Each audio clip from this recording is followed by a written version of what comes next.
All right, thanks. Good morning, everyone. So I will introduce our speaker this morning and turn it over to her. Holly Tabor is the director of the Stanford Center for Biomedical Ethics. She's a professor of medicine at Stanford and by courtesy of Pediatrics, Epidemiology, and Population Health. She's also the co-chair of the ethics committees at Stanford Hospital and Lucile Packard. She's a globally recognized expert on the ethical issues surrounding healthcare and research for patients with disabilities, especially intellectual and developmental disability, and on the ethical, legal, and social issues in genetics. Her research has shed light on the benefits of and risks of participating in genomic research, particularly of rare and undiagnosed diseases. And she is the editor-in-chief of the American Journal of Bioethical Empirical Research. So, Holly, thank you again. We took some time to get this scheduled, so I'm so thankful that this worked with your schedule and that we could host this on Halloween. So happy Halloween to everybody. And I will turn it over to you now. And I'll also be monitoring the chat, but Holly's asked just to keep things moving that we answer questions at the end. So if you have questions, please feel free to put them in the chat, and then we're going to save those questions towards the end of her presentation. Great. Thank Thank you. you. Thank you. And thank you for the invitation and happy Halloween, everybody. While there are some scary aspects of my talk today, I'm not intentionally trying to be spooky and scary for Halloween. Maybe before we start, one thing I like to do when I talk about ethics and research is thinking about people's personal experiences with participating in research themselves or their close family members. And so for those of you who are on, if you have the ability to do this, could you raise your virtual hand if either you have participated in a research study yourself or someone in your close family has participated in research themselves? So I see the three of us. If other people have experiences participating in research, or I see a couple more. Not, I don't know if people are able to do it, but when I give talk about these kinds of issues, often it's some, but not that many. And when I ask about how many have been in clinical trials, understandably, it's much fewer. And I just think that's a nice way to start. I will say that when I had my first child, who's now 23, at Packard, people came into the hospital to enroll me in a research study about certain kinds of infections that kids often get in the first year of life. And we wanted to draw his blood in the hospital, and they wanted me to collect urine from him. And I did feel like it was the research gods sort of coming to me and saying, here, you do research, you participate in research, and here's someone's asking you to be in research. Are you going to practice what you preach? Are you going to live out your principles about why research is important, and participate? And so I said yes, quite dramatically underestimating how hard it was to collect urine samples from a newborn. I will say that it was one of a series of studies that I or my kids have participated in over the years that I think have given me new insight into thinking about research ethics. So I want to frame that. I'm going to come back to that at the end. So I am going to share my screen, and please put questions in the chat. I'm happy to answer questions at the end. Can you guys see that? Kira, can you see it okay? Great. So I'm going to talk about ethical issues in research and lessons from the past and implications for the future. And I actually updated this slide deck to think about some current issues. And one thing I think is really important is to think about how many of these things are not just things that are in the past, but things that are involved in our work and our day-to-day lives for many of you who are involved in clinical research, but also in society at large. And so I like to try to think about that together. Now I need to figure out how to advance the screen. Okay, hold on. There we go. No. There. Oh, okay. Almost got it. Okay. This is something I talk about a lot. This is a dizzying slide to keep on for too long because they keep doing face palms over and over and over again. As a bioethicist, I get asked a lot to talk about sort of ethical challenges and how we can avoid them. And sometimes I think that bioethics is a lot about telling people about what I call facepalm bioethics, which is sort of the really horrible mistakes that people make or the bad things that people do, and trying to get them to stop doing it. And there's going to be some of the stories I tell you from history and implications for today that are going to maybe seem a little bit like facepalm bioethics. But one of the dangers of talking about facepalm bioethics, I'm going to change the slide because this makes me dizzy. One of the dangers of talking about facepalm bioethics is this sense of, oh, that's just bad people. That's just a few bad actors. That's just people who don't understand the rules. That's not something that happens with people I work with. That's not something that happens in my institution. That's not something that happens today. And I hope by the end of the talk, one of the lessons you'll take away is that I don't actually think that's true. I think ethical challenges, big and small, happen in clinical research all the time. And I actually think that all of us who work in research have opportunities to sort of actively be ethical agents and to think about ethical science as a duty. So this is from the first Wonder Woman movie. I don't know if you guys remember the scene, but she's in a trench in World War I, and she decides to climb out of the trench and face the barrage from the other side. And, it's a very dramatic and completely unrealistic scene. And it says, our sacred duty is to defend the world, and that's what I'm going to do. And that's maybe a bit of hyperbole for a research context, but I do think there's a sense of, we have an obligation to act ethically and do what we think is right in our work and in the work that we do, because we are part of a larger enterprise, and because when we all stand up for ethics, it actually affects everyone. There's sort of a cascading effect. And so, again, I hope at the end of this talk, one of the messages everyone will take away is that thinking about how we conduct ethical science and ethical research is actually a responsibility that we all have, and something that matters even on a micro scale, not just on a macro scale. One of my other take-home messages is that ethical science and research is life and career long and evolving. I've been doing this kind of work now for 20 to 30 years, and I continue to learn important lessons that I integrate into my work and into my education and my working with other groups and collaborating with other groups. And I think that's probably true for everybody here. We check the boxes of the research ethics training that we're required to do. We know how to do, if so many of you involved in clinical research, how to do consent forms and consent processes. And so there's some sort of check boxing we do in our work. But I really think learning about ethics and how to do research more ethically is something we do over the course of our whole lives. I based some of my talk on this really amazing piece by Zeke Manuel, Dave Wendler, and Chris Grady, which is called What Makes Clinical Research Ethical. It's getting old now. It's almost 25 years old, from JAMA, but it's one of those articles that it helps me make the point that things from the past are still really relevant to the present. Chris Grady, I like to say that she has a husband who's famous for reasons other than just being married to her. Her husband is Anthony Fauci, and this is a picture of them together. But Dr. Grady is head of the NIH Bioethics Center, and actually really one of the preeminent leaders in our country and in the world in thinking about clinical research. And so in this paper, there are a couple of key points that we have to, in order to know if research is ethical, it has to be of value, it has to be scientifically valid, there has to be fair subject selection, there has to be a favorable risk-benefit ratio, there needs to be independent review of some kind. Not surprising to anyone here, you have to have informed consent. And then as you conduct the research and afterwards, you have to have respect for potential and enrolled participants. And this may all seem obvious to you, but sometimes for some studies, some of the interpretation of these points is less straightforward than you think. And I'm afraid even today, there are plenty of examples of situations where, even though this may seem obvious, somehow it gets lost in the process in the weeds. And so it's important to underline these points. I'm going to give you some examples today of things through the history of clinical research and research ethics that sort of violate some of these principles that Chris Grady and others wrote about in 2000. But for each one, I'm going to tie it to a more current issue to think about how it's still relevant today, and it's not just a story from our past. Some of these things I'm going to tell you about come from a research ethics timeline. PRIMER is the professional organizations for IRBs. I'll talk to Kira, but I can create a list of references that we can share with everyone if people want, and that can include this timeline if people are interested. So some of you have probably heard of the infamous Nuremberg trial, which was a trial that took place after the end of World War II, which was very important in that it made public and had consequences for many of the members of the Nazi regime who experimented on people primarily in concentration camps, prisoners in concentration camps during World War II, often resulting in their death and severe disability. And one of the things that came out of the trials at Nuremberg was the development of the Nuremberg Code, which was essentially an effort to try to codify some principles of research ethics to try to address the wrongs that were done in the context of Nazi science, what quote, I put new science in quotes, Nazi experimentation, torture. And one of the key principles was the degree of risk to be taken should never exceed that determined by humanitarian importance to the problem to be solved in the experiment.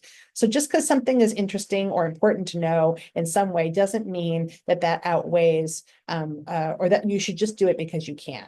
And also elements of you can't just torture people to answer questions, right? One of the, I think the Nuremberg Code and the Nuremberg trial is something that certainly many people in my parents' generation knew about, even if they weren't in science, and I think many people of my generation and younger know about too. But a lot of the history of it is not actually well known. I want to show this slide, which I like as a kind of cheat sheet for the Nuremberg Code paraphrased. I'm not going to read all of these out loud, but some of the things that are probably most important to remember are the balancing the risks and the benefits, not endangering people, and consent, and that research is voluntary, not mandatory. During World War II in Nazi concentration camps, the victims, many of the victims of experimentation obviously had no ability to consent, and they had no choice about participation. I was very lucky a number of years ago to hear a wonderful talk by a woman named Eva Kor, who was a twin who was in Auschwitz and was one of Mengele's twins. Mengele was a horrible Nazi researcher who experimented on twins, killing many of them. And she actually didn't talk about the experience that she and her sister had for many decades, but then later in her life went out, wrote a book, went out and talked about it, was a part of documentaries. It was incredibly powerful to hear her talk about what it was like to be somebody who was subject to experimentation during the Nazi era.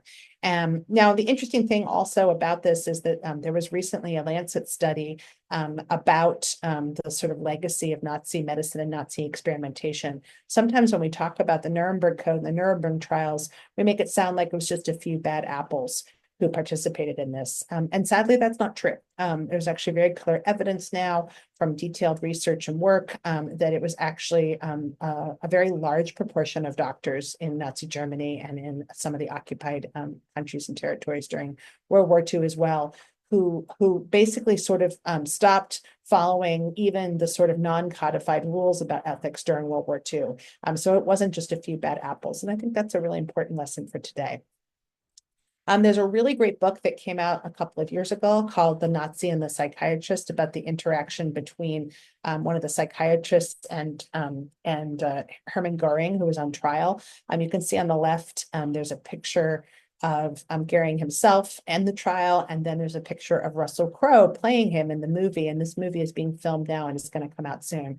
This book, The Nazi and Psychiatrist, I have not read, but it has gotten really excellent reviews as a sort of deeper examination of some of the issues that came out at the Nuremberg trial and some of the weaknesses of the Nuremberg trial. So one of the other things I'm going to do during this talk is mention some movies and some books in case that's a way you like to learn, because again, as I mentioned, this lifelong journey in ethics, I think understanding not just what's going on in the present, but how we can reinterpret the past and make a more important meaning of it is really important.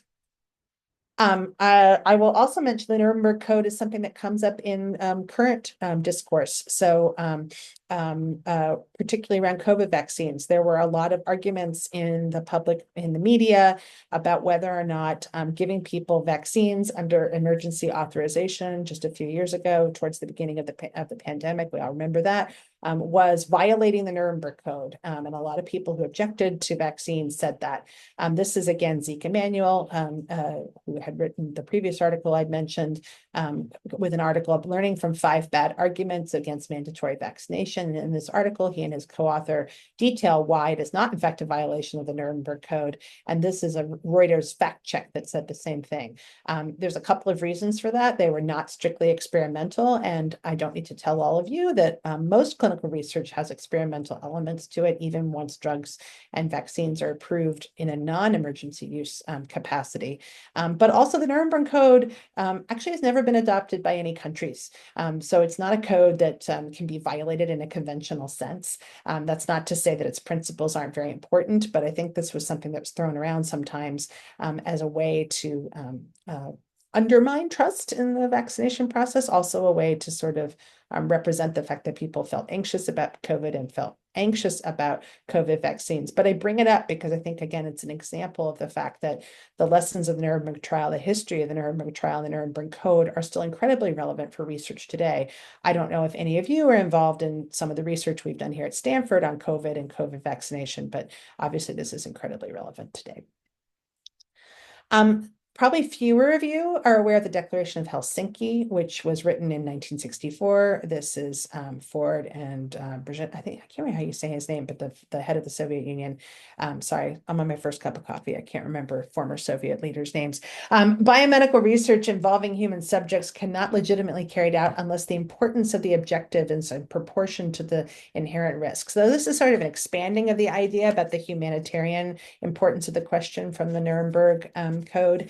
And this idea, again, that the importance of the objective has to be proportional to the risk to the person. So you can't weigh something that's important to society more necessarily than the risk to the individual person who may participate in the research. And this was really another way of solidifying the idea that we have to think about the perspectives and the risks and the harms and the vulnerability of the people who participate in research themselves.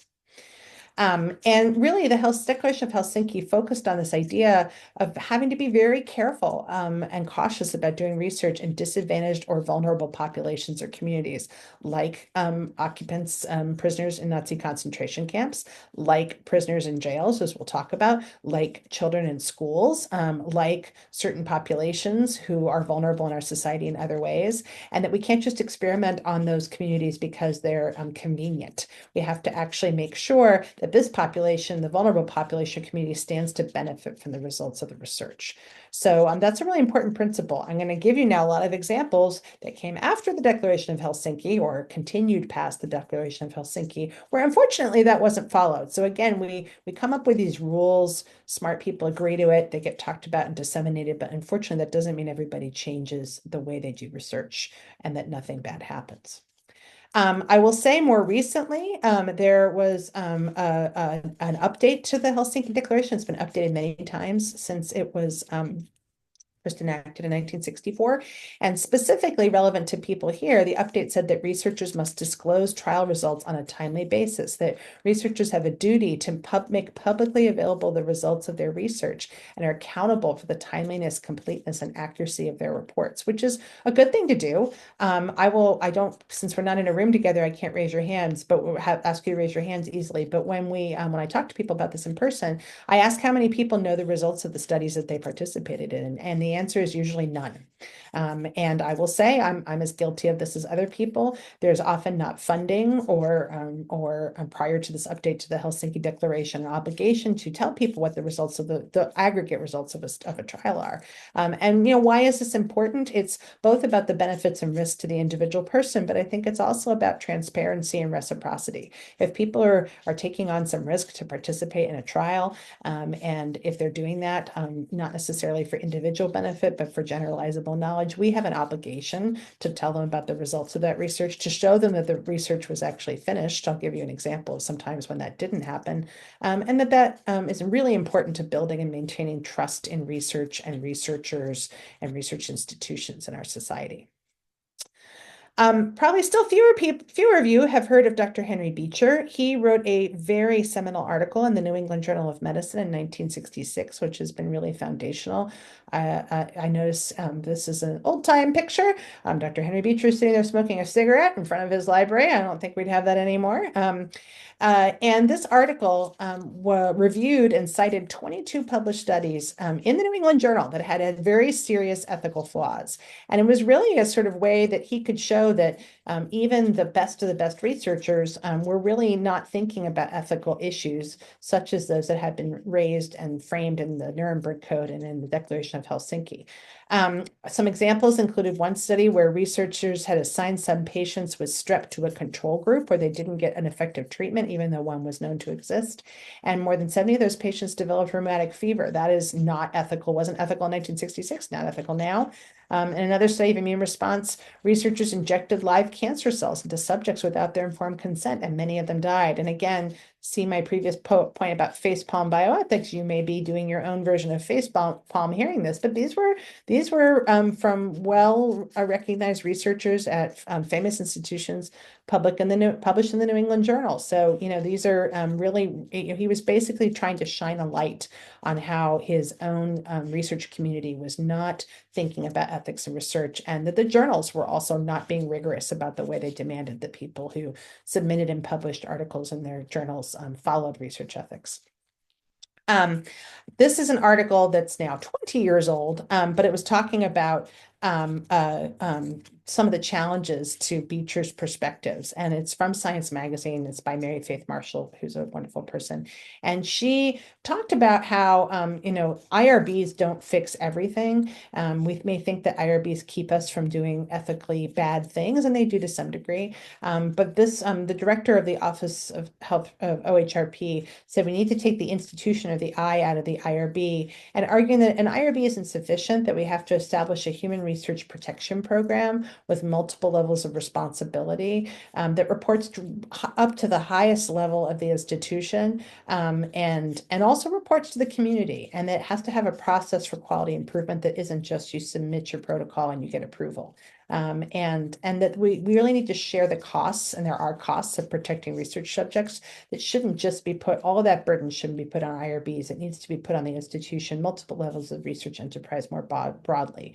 And I think that comes out of these scandals, but it's really, really important to think about that. And also think about research ethics not just being reactive, not just being retrospective, like Dr. Beecher, highlighting bad things that had happened in the past, but how can we learn in real time and identify challenges before they get bad, hopefully, and when they happen as well. Probably everyone here has heard of the Tuskegee syphilis study, but over the years that I've taught about this, I've done more reading and research about it, and there's often some things about it that people don't know. And so I always think it's important to talk about it and do a little bit of a deeper dive. It is indeed one of the darkest chapters in our research ethics enterprise. Unfortunately, it's not an anomaly. There's many examples, some of which I'll tell you about in a minute, and probably many more we don't know about, where very similar harms were conducted in the name of research. This is a picture of one of the public health officers conducting the research in Tuskegee, Alabama. This study went on for 40 years. It was funded by the federal government and run by the Public Health Service.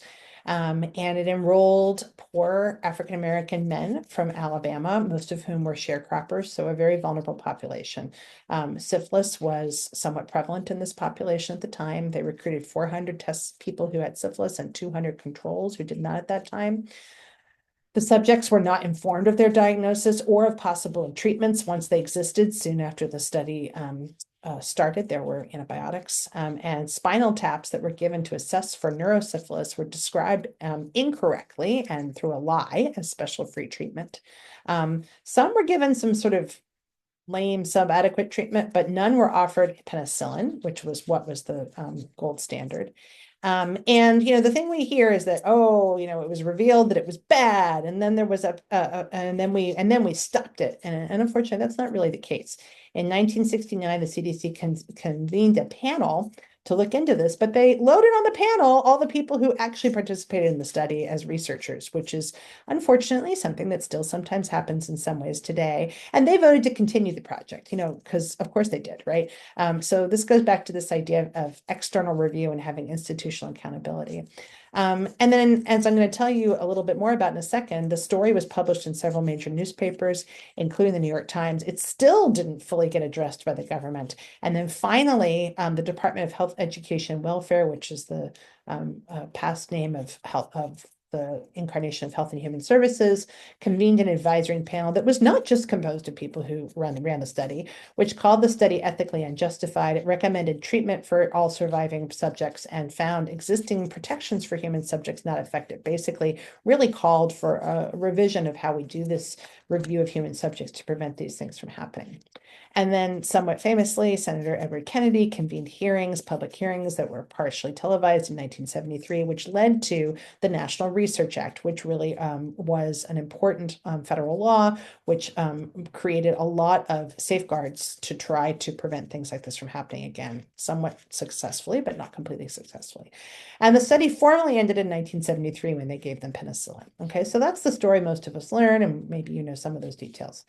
Digging in a little bit more as someone who got my PhD in epidemiology and has been involved in clinical research, including a couple of trials over my career, it was really interesting that how did this study get stopped eventually? And I really think this is important for people who work in research, like many of you.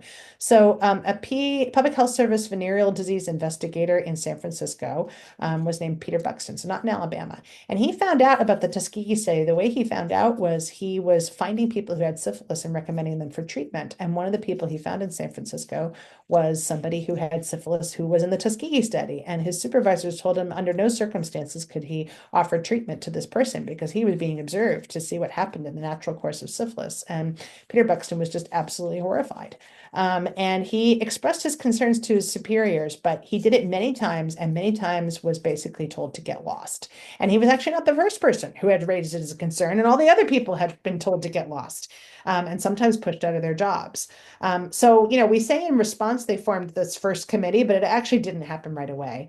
I already told you they formed this committee that decided to keep going, but that committee was made up of people who were actually the researchers.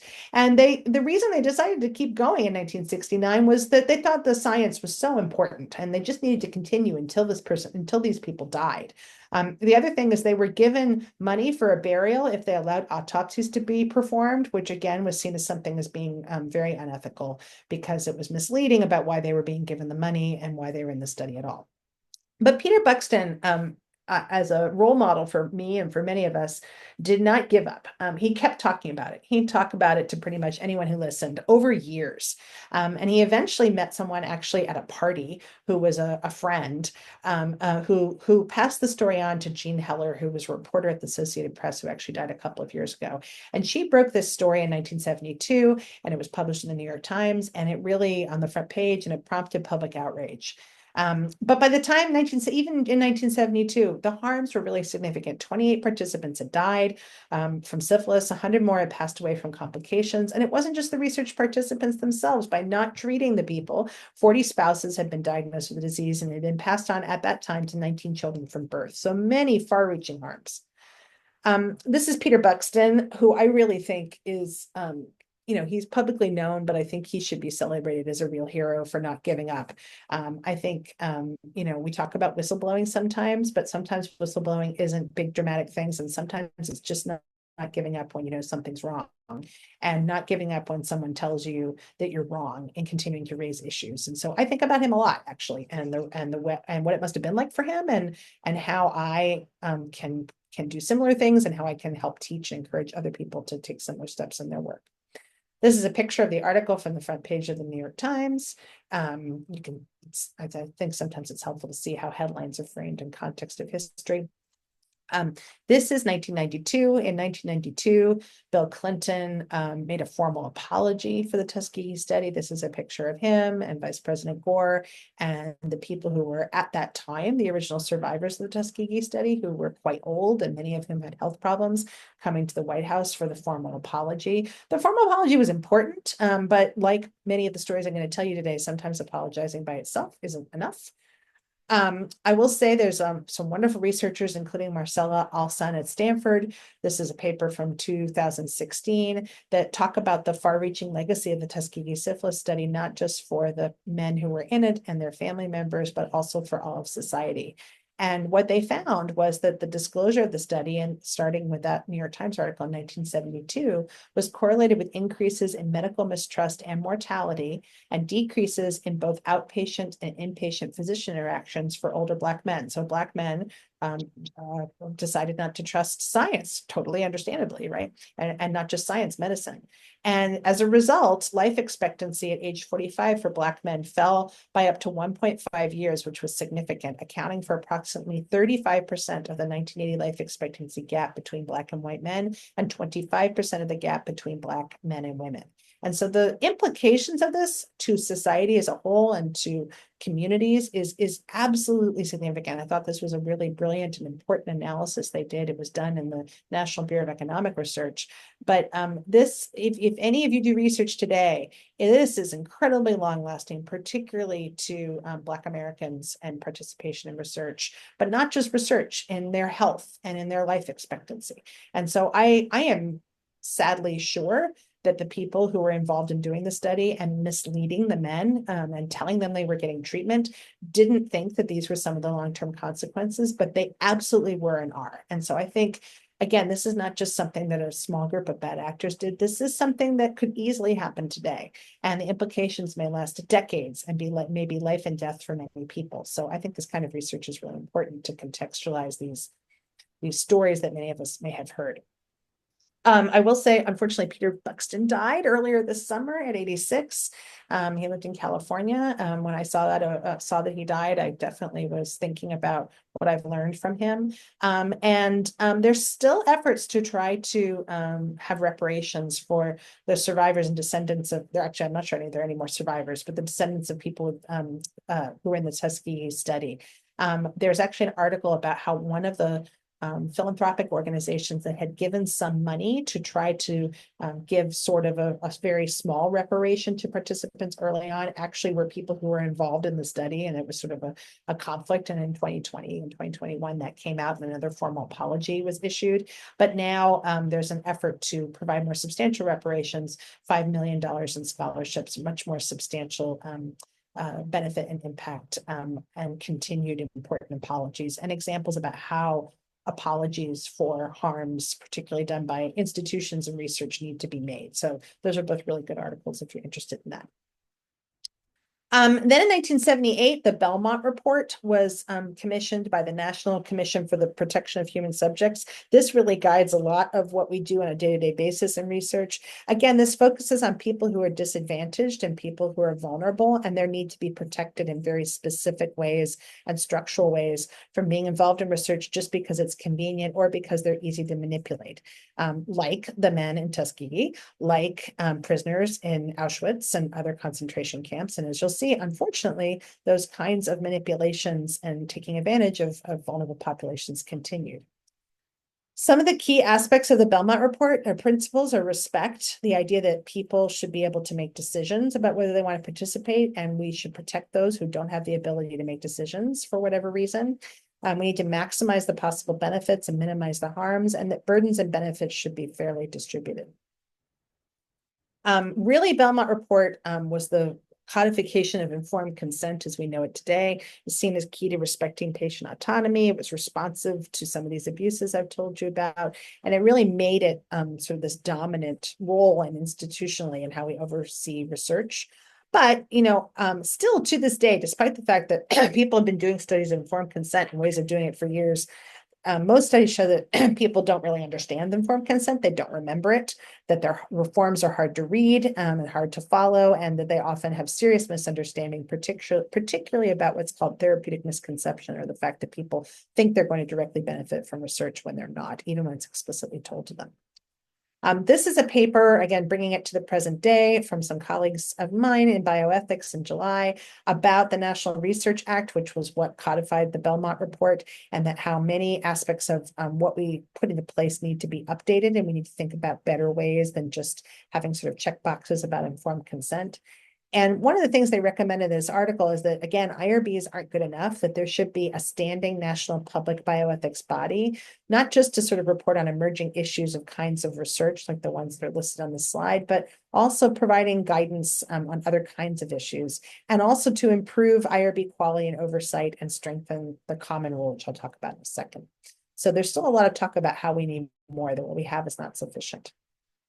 The common rule was first in place in 1991. It was last updated in 2018. And the common rule sort of take-home message is that risks to research participants or subjects must be reasonable in relation to anticipated benefits, and the importance of knowledge that may be reasonably expected to result. That's the quote from the common rule. The common rule took what had happened from the Belmont report and the NRA and basically codified informed consent, required you to obtain it and document it, put a lot more details into the IRB. When you submit things to the IRB, they are following the common rule very specifically. Talks about, and you guys probably have had to do this in your IRB applications, minimizing risk and thinking about benefits, and also being equitable in your subject selection. You really have to justify why you want to do research in a specific population, especially if it's a vulnerable population.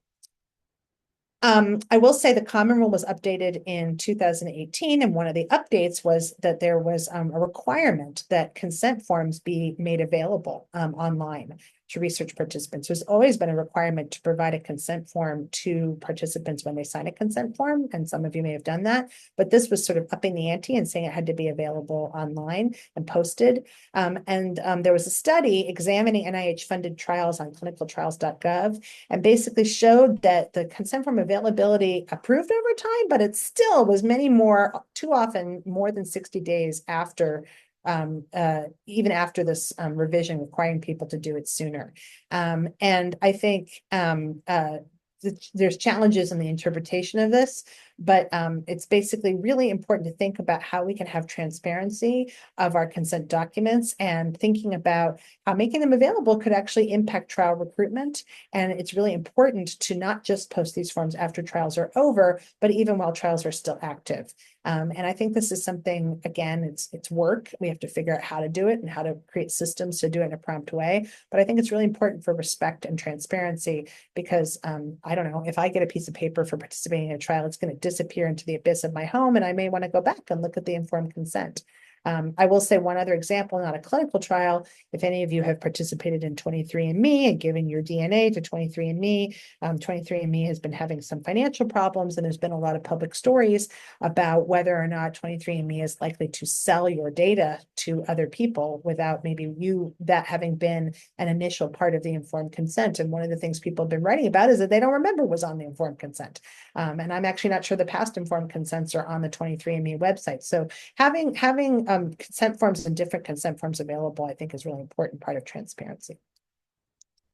Some of you may have heard the horrible story of Willowbrook, which was a state school in New York, which housed people with what was then called mental retardation and intellectual and developmental disability. And Geraldo Rivera sort of became famous through an expose that he did of the Willowbrook study.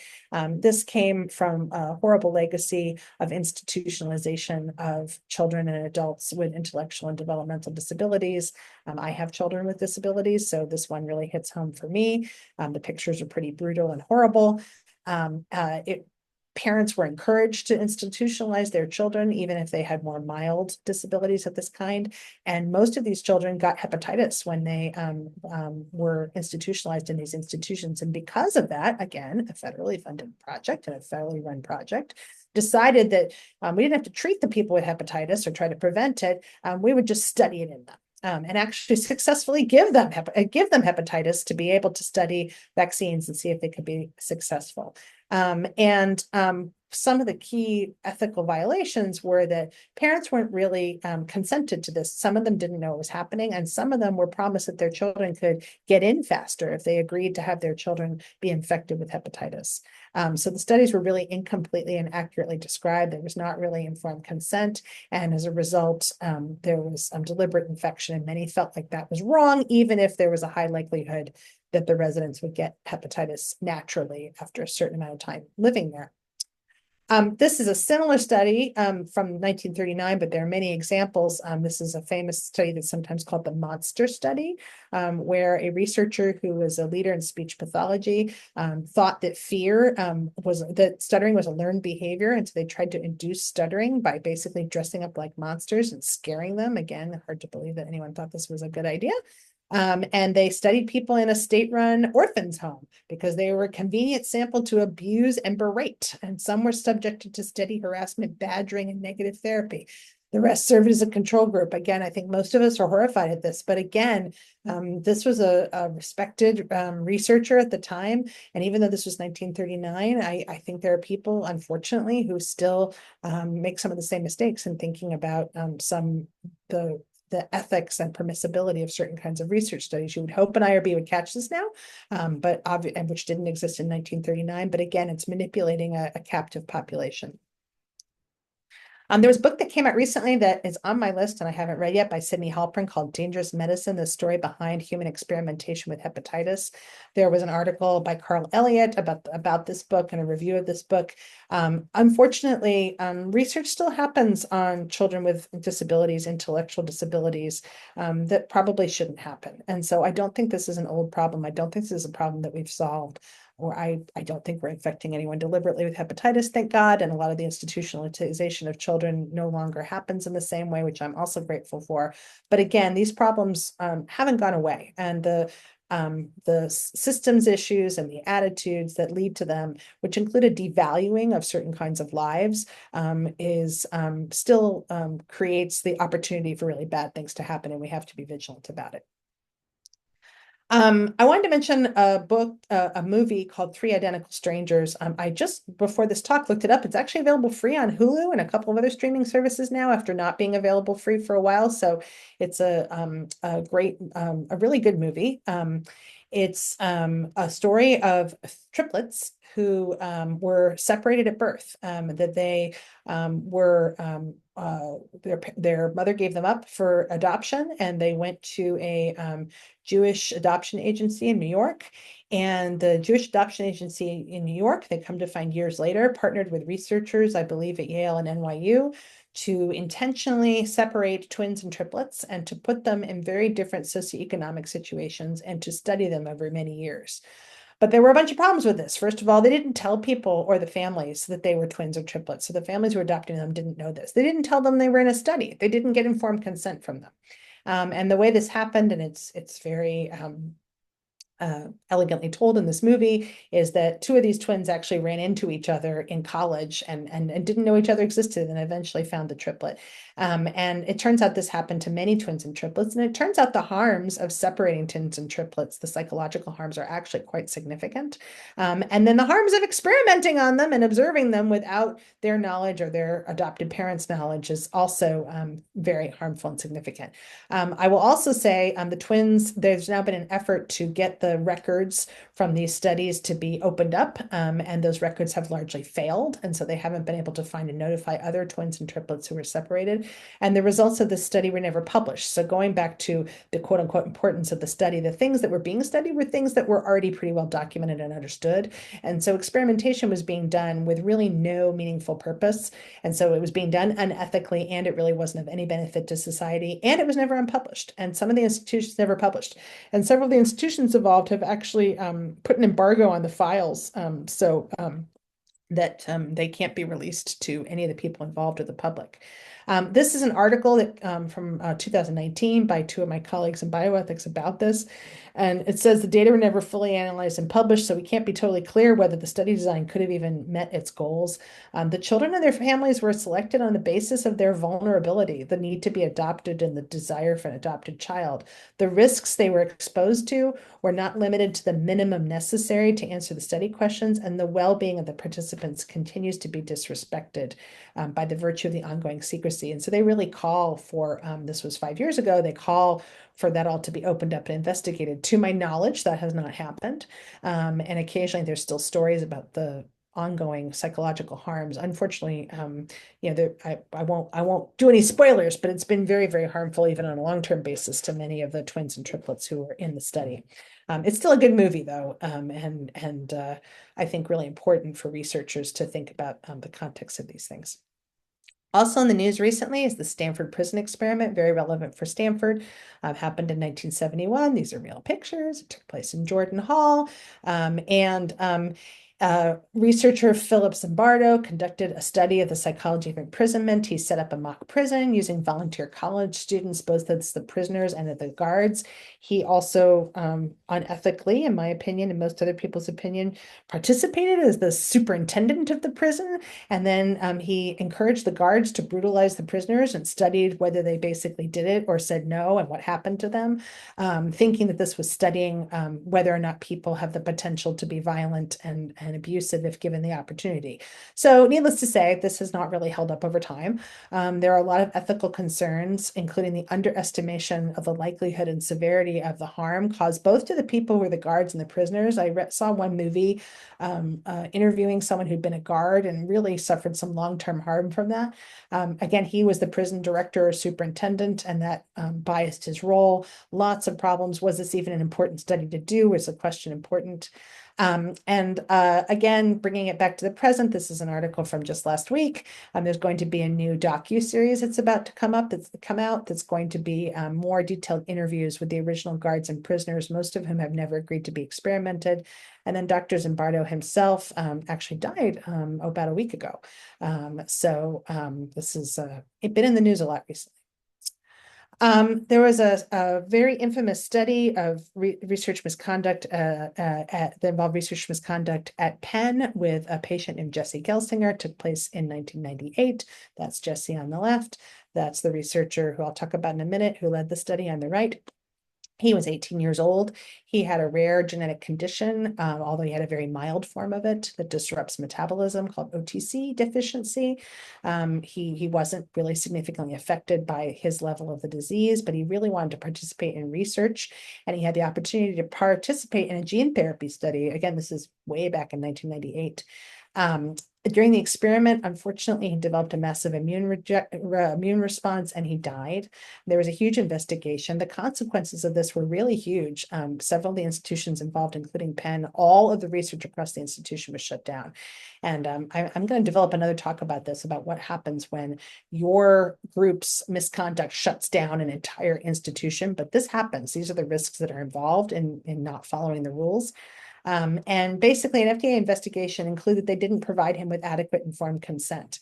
And one of the things they didn't do was describe the risks of the research, including risks that they knew. And another was to reveal that the researcher had financial conflicts that he stood to benefit from this. That's not in and of itself wrong, but it's important to have very clear disclosure and transparency about that. Jim Wilson, the guy I showed you in the previous picture, after sort of a period of going to dark and not being allowed to do research for a number of years, has been a very active person in gene therapy research for a long time, including at Penn now. I actually was at a meeting where he and I were both speaking.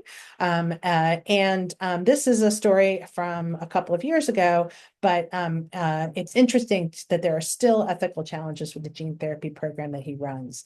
And I didn't share the article here, but there's actually some evidence that people who do sort of small research misconduct, I don't think Jesse Gelsinger dying is a small deal, but the people are often repeat offenders. I don't know the details of this particular investigation, but I do think it shows concerns that some people who have been found in an investigation to do harm continue to go do harm over 20 years later. And so I think this is also a really important lesson for current research.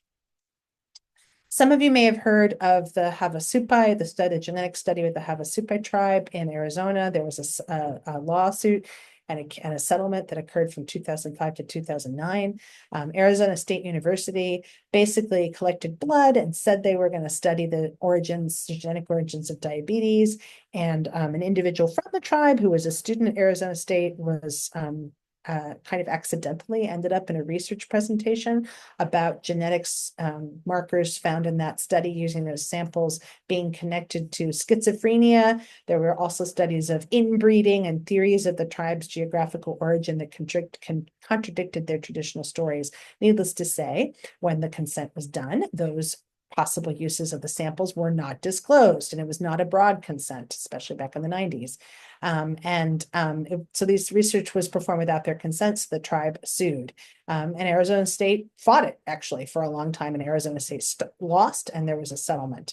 And I think this is often cited as an importance, as I'll talk about in a second, of protecting Native communities and peoples as a vulnerable population. But it's also just in general that we want to try to not abuse people's trust when they consent to be involved in one kind of study. Now, I will say in the time since this settlement, as many of you may know, we have moved towards having consent forms that actually have broad use. So they're written so that they might use your data for almost anything, and you have no control over it. I understand why consent forms have moved in that direction. I think that's better than saying you're going to study one specific thing and then doing something else and not telling people. But I worry about that still, and that I think people don't really understand what that means. And I think there's still potentially harms, especially to vulnerable populations. It has helped make consent forms better. That's an article from 2010 on the right. And then more recently, earlier this year, I think it's also changed the way that other kinds of non-medical studies happen in collaboration with tribes as sort of a co-design of the project and co-execution of the project. There's also been really important work. A lot of my research is on genetics and ethics, and these are colleagues of mine, many of whom are members of Native tribes and communities themselves, talking about how we can think about making genomic research specifically more ethical and partner with Indigenous communities. Kayla Fox is one of the people who've done this. I used to work with Nana Buck-Garrison, who got her graduate degree and her postdoc here at Stanford. Katrina Claw has been a leadership in this. Crystal Sosi.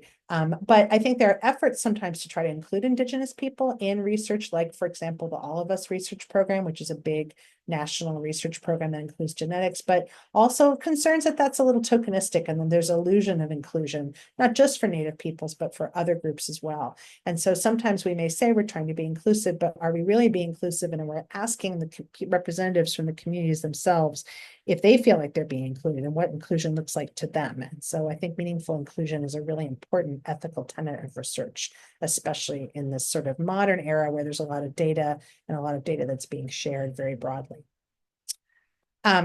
Almost done with the bad stories, not because I'm covering them all, but there was a revelation in 2009 from research done by a historian who'd actually done a lot of work on the Tuskegee study named Susan Reverby, that the United States Public Health Service had been involved in another horrible study, which was in Guatemala. And it was similar in that people were intentionally infected with syphilis. 1946 to 1948, 700 Guatemalans, very poor, very vulnerable, were deliberately infected by American Public Health Service officers with a variety of STDs to test the effectiveness of penicillin. Horrible, horrible.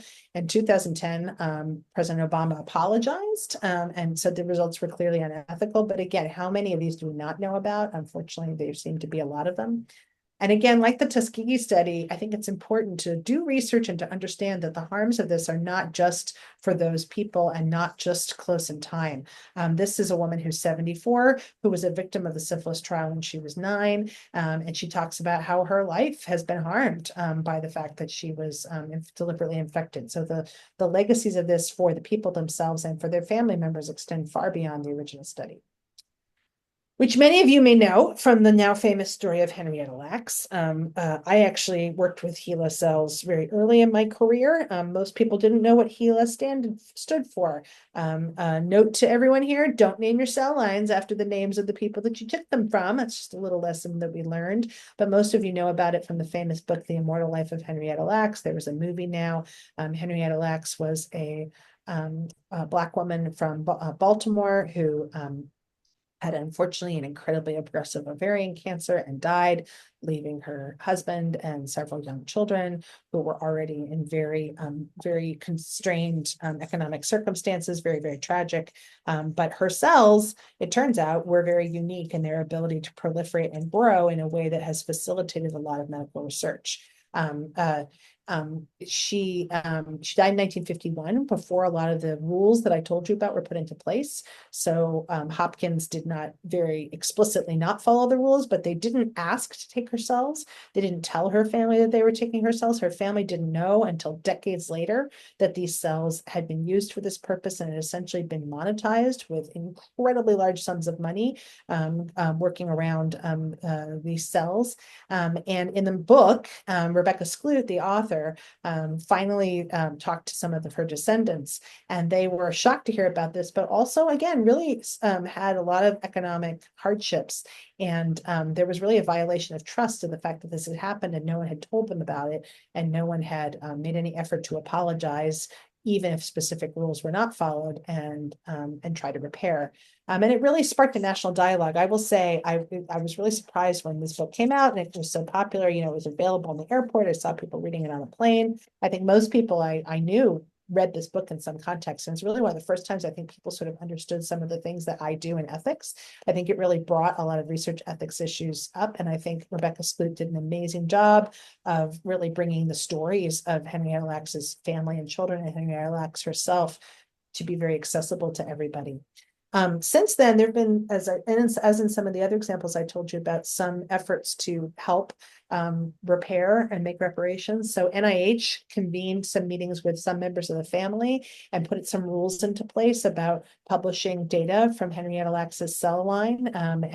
So that was an effort to move forward. Interestingly, the descendants of Henrietta Lacks don't all agree about what should be done and whether this was adequate. And there's some legal action that's still ongoing about that. And then my last sort of story to bring to connect the past to the present is the story of the CRISPR babies in 2018. This is the researcher who was involved in that, who unfortunately trained at Stanford for part of his training. His name was Jiankui, I may be saying his name wrong. He was from China, and he announced, not in a publication, that he had two twin babies born who had undergone gene editing. And he claimed to have used what was at that time the novel CRISPR-Cas9 gene editing technology to modify a gene called CCR5. CCR5, there's a 32 base pair deletion that a fairly large proportion of white people in the United States carry, which makes them resistant to HIV infection. It's been known for some time. And this person thought that was a good idea to try in some twins. Needless to say, he did not appropriately get institutional review for that. He didn't properly consult the family, didn't think about the benefits and harms, all the things we've talked about. There was a huge international controversy. There was talk about a ban on genome editing in the germline rather than somatic cells. That conversation continues today, even as the technology has evolved and we have more gene therapies and gene-targeted therapies, but there's still a lot of public and institutional resistance to doing gene editing in the embryos, although that's starting to change. He went to prison in China. He is out of prison now, and he is back at work, working on gene editing. That's sad to say. That doesn't particularly encourage me about us learning from the legacy of research misconduct and research ethics violations. It worries me as someone who does research about disabilities and with communities with disabilities as a vulnerable population. This is a result that just came out that a gene has been found that might explain some unexplained causes of intellectual disability. And this article and the publication talks about how wouldn't it be great to do gene editing of this gene. I was at a National Academies meeting a number of years ago where someone said, wouldn't it be great if we could do gene editing for autism, which my older son has? And I do not agree. I think there's huge ethical problems to that research, let alone to it actually being carried out. But because of the opening of Pandora's box to some degree with the study in 2018, I think it's a significant risk. And we often have that challenge with new technologies that people think about what we could do and don't think about how it might be, whether it's appropriate to do and how to ethically study it in a way that requires. And again, the other thing I want to say is, while that researcher did not do that work in the US, he did it in China. Even China has some institutional review structures, and they did not catch this and they did not prevent it. So our institutional structures can only go so far. So I'm almost done. Just take questions in a minute, but some takeaway messages for today. I think the history of research ethics is informative and relevant today for all of us, especially those of us conducting research. We have not resolved all research ethics challenges or optimized all research practices. We have a lot of work to do. I don't think that work's going to ever stop, and we have to be vigilant about that. Like Peter Buxton, researchers and research teams play a significant role in preventing, identifying, mitigating, and whistleblowing about ethical challenges. Following the rules is rarely enough. The rules are good. We should follow the rules. That's important. We should ask questions when we're not sure if we're following the rules, but following the rules is rarely enough. Talked a lot about vulnerable communities. Community engagement matters. If you can't defend your study to someone in the community, and if they would be horrified, then you probably shouldn't be doing it. And I think a good check on that is making sure that there are members of the community involved in advisory boards of most research and or public engagement with the communities to talk about the research before it happens, while it's happening, and after it's done and analysis has been published. And as I said in the beginning, when I asked people if they participate in research, I actually truly believe that if we work in research, we should find ways to participate in research studies. Of course, we may not participate in the kinds of research studies that maybe we are involved in running and conducting in our jobs. But I think being a research participant helps us to be aware of what it's like and to be fully invested in, have a better perspective on what's at stake in research studies. So I think that's something to consider if you aren't already. And this is a picture of Santa Cruz with a rainbow on it, partly because I think it's hopeful and optimistic, and also beautiful. I think research, I'm in medical research. I've done medical research. I've been involved in studies because I do really believe in the power of research to do good in the world. But research can also do a lot of really bad things. Going back to that Wonder Woman analogy, I don't think I'm Wonder Woman in this scenario, but I really think we have ethical duties and obligations to think about how our work helps make the world a better place on a micro and a macro level, but also how accidentally really bad things can happen. And so I hope that's one of the things that you will take away from this. And with that, I will stop sharing and I would be happy to take any questions or discussion. I see, I'm going to open up the chat. I can't look at the chat while I'm talking. So, oh, Brezhnev, thank you. Brezhnev, yes, that's a second cup of coffee answer for someone who is a scientist and not a historian and was alive when Brezhnev was alive, I think, but barely. So thank you for looking that up. Any questions? Feel free to put questions in the chat. Oh, sorry, that was just to me. It was Leonid Brezhnev was the USSR head. I'm just want to thank you for the nice presentation and all this history. I think it's very enlightening. And I believe, so for some reason, I feel like the term of whistleblower for that doctor that, have the courage and I feel like it's a little bit, I don't know, that I don't like that word a lot when I read the like the definition. It says provocateur, betrayer, blabbermouth, canary. And I feel like we probably should step away a little bit from that word for people that are really advocates. That's their job. They're advocating for others. Yeah. Mariana, that's so glad you brought that up because I actually have a mini idea that I'm sort of working on, but very slowly, about maybe teaching a course and or writing something about exactly what you're talking about, whistleblower.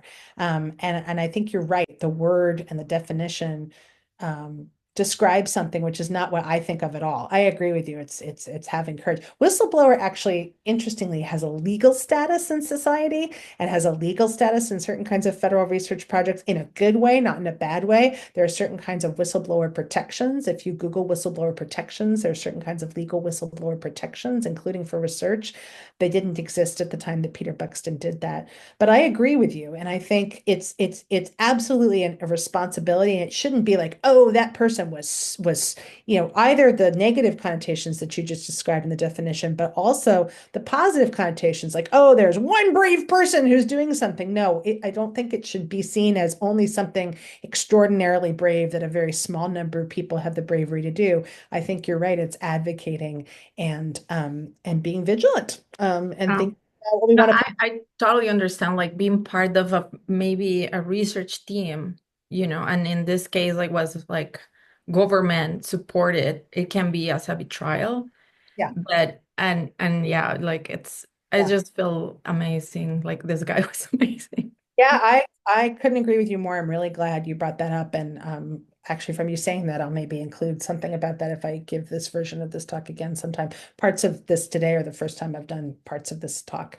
And I'll put that in because I think you're right. And it's not, I think it goes back to how we talk about difficult things in society, which is, needless to say, a topic in our American society in the next couple of weeks and months.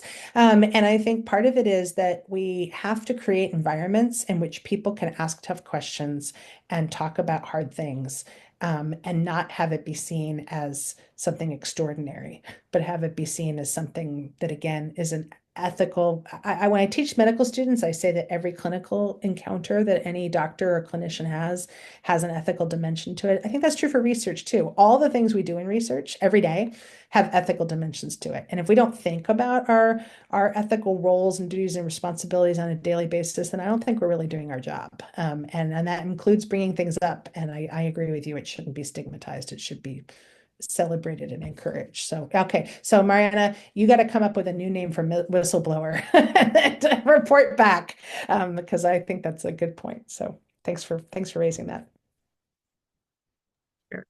And the other thing I also take from your talk is with genetic or sometimes tissues, like that's true. Like it's in the consent form, like very vague to what they're like any future research. And I believe yeah, sometimes probably our patients are not very conscious what they are signing off themselves for, or what is the real, like are the investigators really need this forever and Yeah. ever, consent? And what are the risks, right? I mean, I think we sometimes over magnify the risks and we sometimes make many pages in an effort to be fully disclosing, and then that makes it harder for people to read and understand. But, I do think trust is important. And, it may be that when you sign the consent form, you don't care. Going back to that thing about putting consent forms online, but in like 2 or 3 years, you do care. You know what I mean? And you can't remember what you did. And so, I think that's part, I would like to be in a society where people are open to being researched because it benefits society. But I think to do that, we have to treat people not as a means to an end. And part of not treating people as a means to an end is answering their questions and giving them options. And I think that's important with data sharing too. I will say I'm pretty careful about my own data and my own genetic data, partly because I've been doing research on ethics and genetics for more than 20 years. I have found out though recently that my genetic data is in a bunch of public databases, without my realizing it was in there. And I read consent forms for a living. As part of my job, I probably reviewed tens of thousands of consent forms at various times in my career. So, do I think something harmful is going to happen to me or my offspring because of that? No, I don't. But I think it means that those are risks that exist in everyday society, even to people who think they know what they're reading and what they're doing. So, something to keep in mind. Other questions?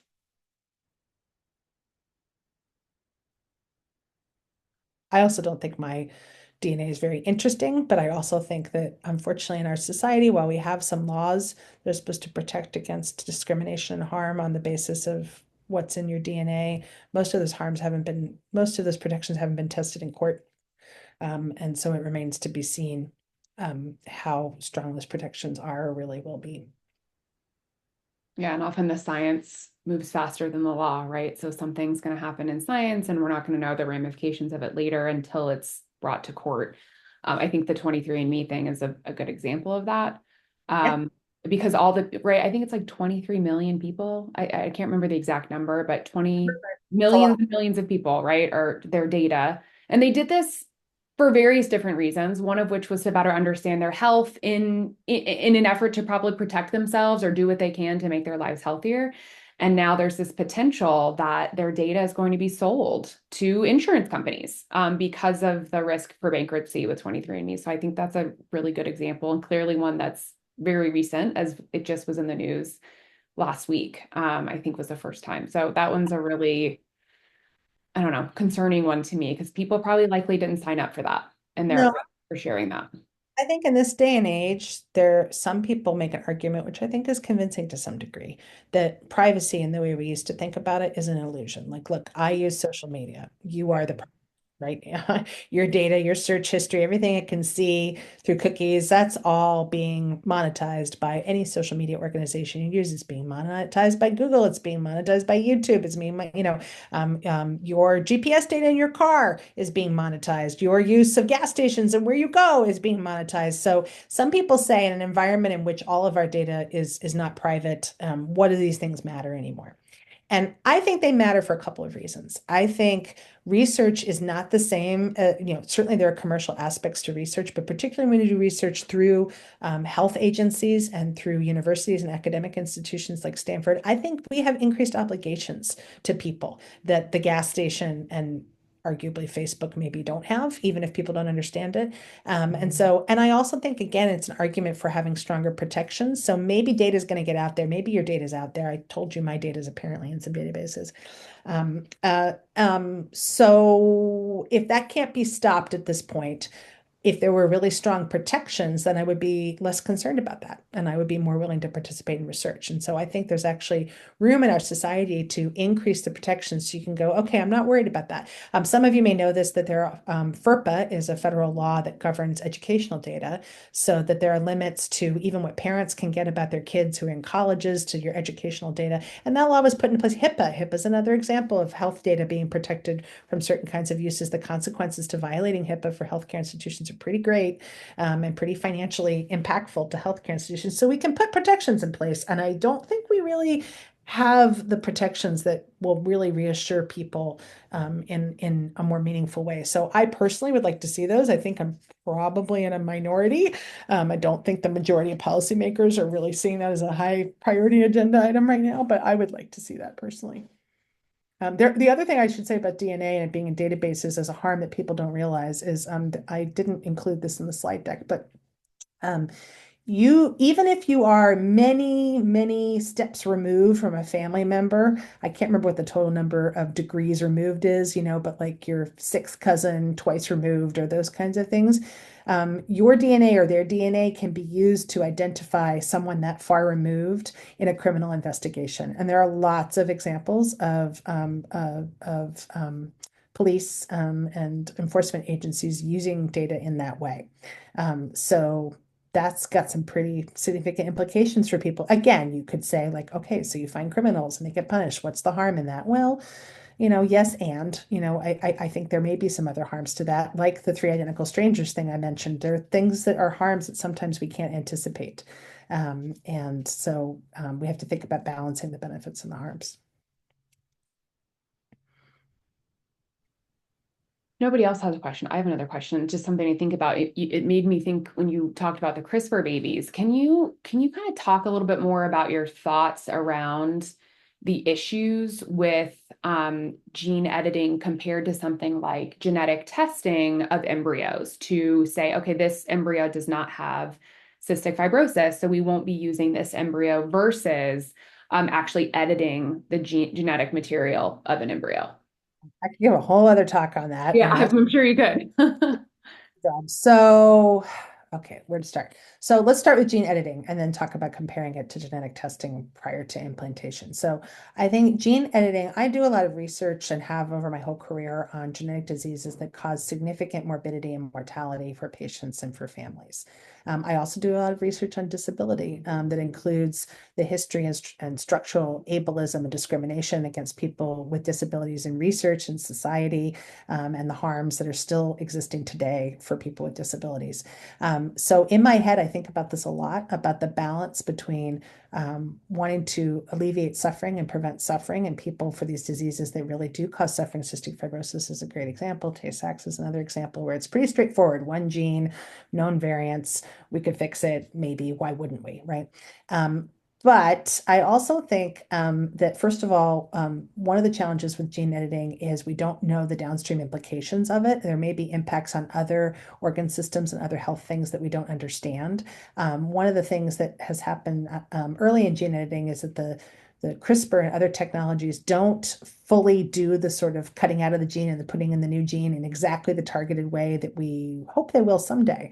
And so if you're going to do research on it in the meantime, how do you manage the harms of it not being perfect and learning about it the hard way? That's also happening not with gene editing, but with gene therapy, where we're not trying to change embryos, but we're trying to change genes that cause disease for things like muscular dystrophy, sickle cell. There's some new gene therapy for sickle cell that's anemia that's looking very promising. So I am not anti-gene therapy, but I am personally anti-narratives which say that disability is all about a medical problem and cutting out a gene and putting in one that's not broken. I think most people with disabilities, gene editing and gene therapy is not going to be available to everybody in all families. If gene therapy and editing were available only to rich people, gene therapy, not gene editing, costs in millions of dollars for specific diseases for which there are approved therapies, and many insurance companies don't pay for that. So are we going to make a society where we have wealthy people who don't have to have people with disabilities and illnesses, but everybody else does? And then as a society, how do we support people with those illnesses and disabilities and make sure they get the care they need? There's also some evidence that we might keep people from having certain kinds of disabilities early in life, but then they might actually develop some conditions later in life that we didn't fully anticipate. So I think we have to think about those implications, although I am in favor of alleviating suffering and improving quality of life for people with disabilities, including these diseases. Now, embryos. I think one of the things I worry about with reproductive testing of various kinds is that there is a, particularly in parts of our society, desire to have, and I'm a parent, to have a baby who's never going to have anything wrong, never going to have any problems.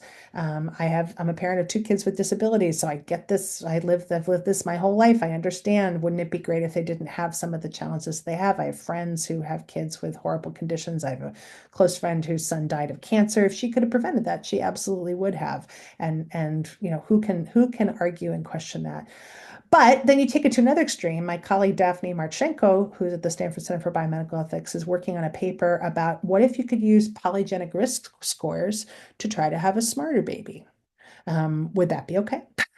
And I think there's a slippery slope between those things. So I think, again, going back to the pros and cons of having institutional structures to think about and regulate research, I think having national structures to think about how and when things are ethically appropriate and ready for prime time, and how we don't accidentally or on purpose do research in ways that harm people on an individual level or on a societal level, I think is really, really important. And we will have to do that research carefully and ethically in order for it ever to be available on a larger scale. Now, that said, I do truly believe that some of these diseases and disabilities are really horrible. And I would like to live in a world in which we have science and medicine that can make that better.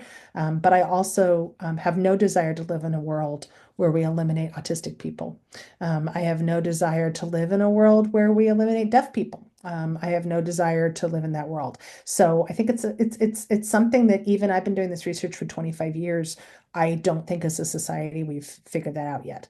And again, if you know people with disabilities, if you volunteer with people with disabilities, I'll make a little plug. IDD at Stanford is a group we've made of people across Stanford who are interested in either personally or professionally intellectual and developmental disability. If you know people with disabilities, you don't think that gene therapy is going to be a magical solution. Again, it can be a both and, but I think we have to tread very carefully. So, Kira, that's kind of not answering your question, but I guess my answer is it's really complicated. I think about it all the time. I Yeah, also think about very complicated. one other thing for this group, I also think about the ways in which people with disabilities are excluded from clinical research in general, and therefore have less opportunity to benefit from clinical research, partly because we think it's too hard or it might be unethical to consent them to be in clinical research. And I actually think that's bad. And so I've talked with some of the leaders in our institution about how we can encourage investigators and funders to create mechanisms and get resources to help them ethically include people with disabilities in research, so they have the opportunity to not necessarily benefit from being in the research study, but benefit from if we don't study some of these drugs and clinical trials in some people with disabilities and some conditions, they won't be able to benefit from it later. So I think we have to make research more inclusive to people with different kinds of disabilities as well. And then don't even get me started about disability from COVID and how that's going to change the research enterprise. That's, again, another talk. So We will welcome you back on a different topic. I have a quick question. You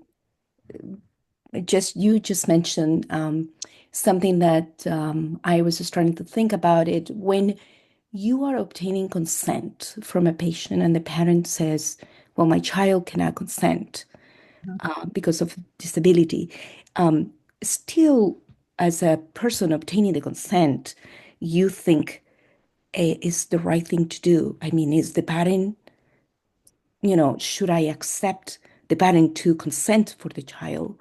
But also at the same time, you want to include people with disability, right? So it's kind of Yeah, a no, little tricky. that's a great What question. did you have to say about that? Yeah, great question. And I could do another, I or some of my colleagues could do another talk about some of those issues, but let me try and give a good quick answer. And Elvie, if you email me, I can try to give you some other more links on this. So the right way to do that is to set it up as part of the study and to have the IRB know that you may be consenting children or it may be adults with disabilities, some of whom may or may not be able to consent for themselves. Most studies, though, haven't done that work and haven't set it up that way. And so you should follow the protocol for the study. So, and the other thing about consent for children is the children, there are rules about assent in children and consent by parents for children. That's a longer talk. But the IRB should do that review and make sure you have the right forms and protocol for consent and assent for children. But you shouldn't not do it or not explain it to the child or not get the child's assent just because the parents say. That's actually not okay. I think we carefully explain, when I've done this, I carefully explain, oh, these are actually the rules. I hear you, but I'm actually required to do this. I'm required to do this way. And then if they refuse, they refuse. I think a parent can legitimately refuse to have their child participate in a study if they don't want you to talk to the child about it. Children under 18 don't actually have the legal capacity to consent for most kinds of research, but they are required to do assent, as some of you know, at certain ages. And it is also really important to inform children at certain ages about their participation in research, even if they're not legally authorized or required to consent. There's a lot of really good literature about that. Again, why does it matter? It matters for a bunch of reasons. Again, respect and the implications of respect, children being used as a vulnerable population, like the Willowbrook study that I told you about. And then I will say many children and students get involved in research, and then their data exist and are being used decades and years after they've been in the study, and they maybe didn't know or forgot that they were in the study.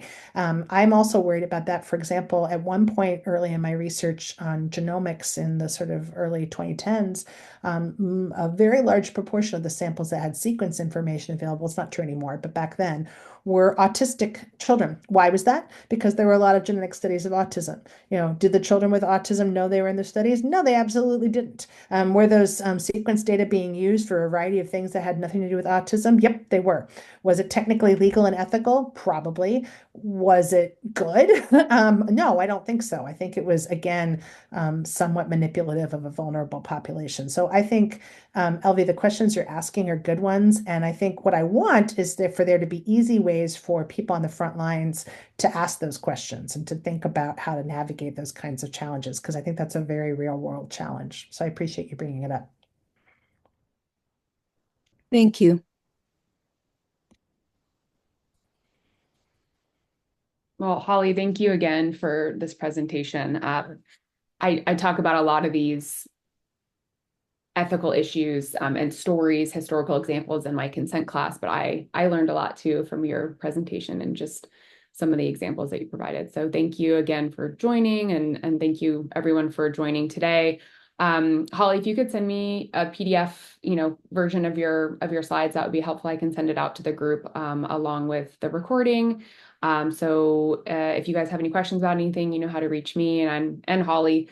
But thanks again for joining today. And Holly, thank you for your wonderful presentation. Well, for the work you do, it really makes me proud to be a part of this institution, of people who care so much doing this. Thank you all very much. Well, happy Halloween to everyone and have a great day. And we'll see you at our next GCP workshop in 2025. More to come on that. So thanks.